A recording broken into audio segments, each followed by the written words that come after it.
Boa tarde, pessoal. Tudo bom? Então, vamos continuar nossas aulas, né, de filosofia moderna e voltar um pouco também no tema do conhecimento. O conhecer, né? A gente viu lá algumas escolas, né? Só revisando um pouco, nós vimos o empirismo, né, de John Locke, que tinha o conhecimento com relação à experiência, né, dos sentidos. Nós vimos aquela síntese, né, que fez Kant, né, dos sentidos mais a racional, mais o inato, e Descartes, né, o Descartes, ou somente o inato, né, aquela intuição no conhecimento, e criticando as experiências, né. Aí vimos Berkeley, isso é uma relação com Deus, nós vimos outras situações. Hoje, vamos tratar do conhecimento em si, né, do conhecimento mesmo para a filosofia, que é o oposto, né, à ignorância, né. O conhecimento seria uma situação da verdade, aquela coisa do bem e do belo, né, que nem dizia Platão. Aristóteles também tem essa situação, só que Aristóteles daí tem o ato e potência, né? Aquela coisa que sentado aqui na cadeira, eu sou potencialmente ou impotente de pé e de pé potencialmente sentado, né? Então, Aristóteles seria desse sentido. Conhecimento é uma relação entre sujeito, né, e objeto, né? E esse objeto não é só uma coisa, ele pode ser um fato, pode ser uma realidade, pode ser uma pessoa também, né?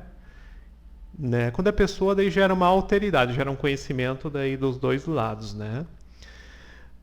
Esse objeto, esse sujeito, né, ele pelo sentido, pode ser pela visão, pela audição, tato, né, ele vai conhecer esse objeto, né? Uma pessoa conhecendo, por exemplo, aqui eu a caneta, né? Só que essa relação minha com a caneta, ela vai ter uma resposta também, né? Uma resposta às vezes crítica, uma resposta dos meus sentidos, que às vezes não é o que é a caneta. A caneta que pode ser preta, mas na verdade é a cor que não, a luz não reflete, né? Então tem várias noções aqui do conhecimento desse objeto, né? Nessa relação entre sujeito e objeto, né? E também pode ter uma triangulação, pode ter aquela dialética que a gente já falou, né? Que daí seria um terceiro ponto de vista, né? Seria Mas a filosofia ela pensa como identidade e semelhança, né? Aqueles primeiros filósofos, lembra aqueles pré-socráticos que falavam tudo é água, por exemplo, Tales de Mileto, Heráclito, tudo seria fogo, né? Uh, e tantos outros pensadores, né? Outros acharam que tudo é ar, ou tudo é éter, outros achavam que era tudo água, ar, terra e fogo, e assim vai. Eles achavam que era semelhante. Então, para nós conhecermos essa água, é porque nós somos água também, né? Nós somos semelhantes, ó, para conhecer essa realidade, né, ou esse objeto, né, que pode ser o fato lá, né? Entidade, no caso, é pessoas ou animais, os seres, né? Entidades. Uh, então, essa identidade também, ela nos mostra assim que existem ideias prontas também, né? Já lembro lá de Kant, né? Kant falava que a gente tem esses esquemas mentais. Então, essa caneta já está num esquema mental que eu já sei como ela é, por exemplo, no meu cérebro, né? Por isso que eu já pego ela, eu já sei que formato tem sem até ver ela, ou sem, né? Eu sei da textura, sei que ela não é lisa, por exemplo, podia ser uma caneta de sabão já escorregar da minha mão aqui, né? Poderia ser uma caneta a 200 graus Celsius, queimaria a minha mão. Então eu tenho esse conhecimento prévio pelo esquema mental. Isso Immanuel Kant falava, né? Psicologia, depois Vygotsky, Piaget, todos esses psicólogos daí, né? Da formação, do desenvolvimento humano da mente, eles explicam como isso aqui funciona, desde criança. A criança, por exemplo, um bebê, né, ela olha essa caneta, ela vai notar só uma mancha, às vezes, na frente, ela não vai ter todos os sentidos desenvolvidos, uma criança neném, né? Então o bebê ele vai notar que isso aqui vai ser a primeira experiência que ele vai ter muitas vezes. Então o empirismo lá de John Locke também pode estar certo, porque a primeira experiência ela não sabia como era a caneta, né, ser neném. Então o neném vai pegar a primeira vez e vai saber. Então, várias experiências de sujeito, objeto, ó, que podem ser desenvolvidas. E esse é o conhecimento, muitas vezes, mais tratado pela filosofia, né? Claro, tem filosofia, por exemplo, que nem de Platão. Platão, isso aqui seria só uma cópia da realidade. A realidade seria uma ideia perfeita, né? Uma ideia perfeita de caneta, né? Para a filosofia da linguagem, depois isso aqui seria uma espécie de código, né? Uma palavra que a gente tem a caneta, então aquilo não é só a palavra, mas tem aqui também um signo, né? Um objeto, né? Então a linguagem daí moderna vai se desenvolver, a filosofia da linguagem, né? Então tem vários pontos de vista, né, pessoal? Hegel fala aqui, ó, ele fala que o conhecimento seria uma união, né, dessa ideia com a realidade. Então só a ideia de caneta não me daria conhecimento, né? E talvez só a realidade também não, porque a realidade sem a minha ideia do que é caneta, então tem que ser uma soma, ó, das duas coisas. Então em Hegel é quase um Kant, né? Ele chega a somar o conhecimento aí, né? O conhecimento possível dessa caneta aqui.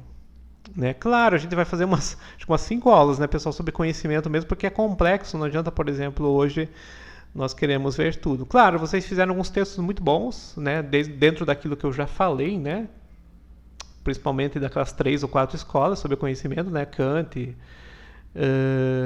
John Locke e outros, né, mas vamos estudando, né. Uma palavra que tem é o cognoscível, né? O cognoscente. Eu depois vou escrever para vocês, eu coloco no texto daí, se eu escrever um resumo. Que seria essa relação de conhecimento. A ciência do conhecimento, a gente já falou, né? Epistemologia, né? Ou gnoseologia, né? Que seria esse estudo em volta só do conhecimento mesmo, né? E aí vai, sabe? Tem muito detalhe. E a oposição à ignorância. A ignorância seria o não conhecer. Se você pegar a filosofia medieval, lembra lá de Santo Agostinho, ele falava que seria um não ser, seria um nada, né? Então essa ignorância para os gregos já seria talvez uma situação de não belo, de não verdade. A não verdade seria uma ignorância, por exemplo, né? E a palavra ignorância vem do ignorar, né? Então você quer também não conhecer. É uma coisa também ativa, né? Não é simplesmente um vazio. Então é interessante essa dualidade entre conhecimento e ignorância, né? Tem um filósofo, Nicolau de Cusa, ele tem a Docta Ignorância, é o nome do livro dele, né? Ele achava que nós não podemos conhecer Deus, por exemplo, né? Então nós somos ignorantes, o nosso conhecimento sobre Deus ele é simplesmente uma dedução, uma sugestão, e esse conhecimento ele não seria possível, ó, sobre essa douta ignorância, né?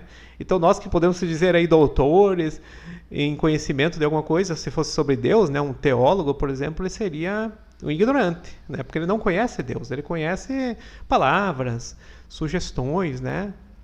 Então esse é o Nicolau de Cusa, outro pensador interessante, e vários outros, né, pessoal, a gente vai desenvolvendo alguns aí, né, antigos e mais atuais, principalmente filosofia moderna, até que a gente está nessa matéria, mas a doutrina do conhecimento, aquilo vem desde os gregos, os pré-socráticos, né, ali vem de todas essas escolas, desde Pitágoras, né, que achava que o mundo era números, né, números perfeitos, números divinos, né, tudo estaria em números. Por exemplo, eu sou um número aqui na frente de vocês são outros números, né, para os pitagóricos. Então, tudo isso é interessante. A gente já fez aquela brincadeira, né, aquele exercício para ver cada número, quem que é um número, né, pelo nome ou pela data de nascimento. E os pitagóricos conheciam tudo isso. Então a filosofia, de uma certa forma, sempre buscou vários conhecimentos, ou o conhecimento desse objeto, né? Que daí na metafísica poderia ser um objeto até perfeito, né? Eterno, por exemplo, né? Na nossa doutrina, por exemplo, mais física, mais realidade, não. O objeto ele também ele vai estar aqui agora, né? Mas ele não é eterno, ele pode de repente. Então ele vai depender muito do sujeito, que sou eu, para ser conhecido, né, pessoal? Então, várias situações que a gente pode fazer desse sujeito-objeto. Também objeto refletindo no sujeito, me dando uma impressão, né? Me dando uma reflexão. Eu posso pensar sobre essa coisa, por exemplo, por exemplo, uma realidade, um fato social, né, que nem na sociologia, eu posso refletir sobre aquilo. Então, não é uma coisa totalmente passiva. Esse objeto, ele também nos gera todo um pensamento, né, pessoal? Uma reflexão mais profunda, né? Então, essa foi uma primeira aula, eu vou fazer umas 5 sobre esse tema, mas aqui a gente vai só desenvolvendo, depois eu vou fazer umas outras análises aí do conhecimento do sujeito-objeto. Tá bom, pessoal?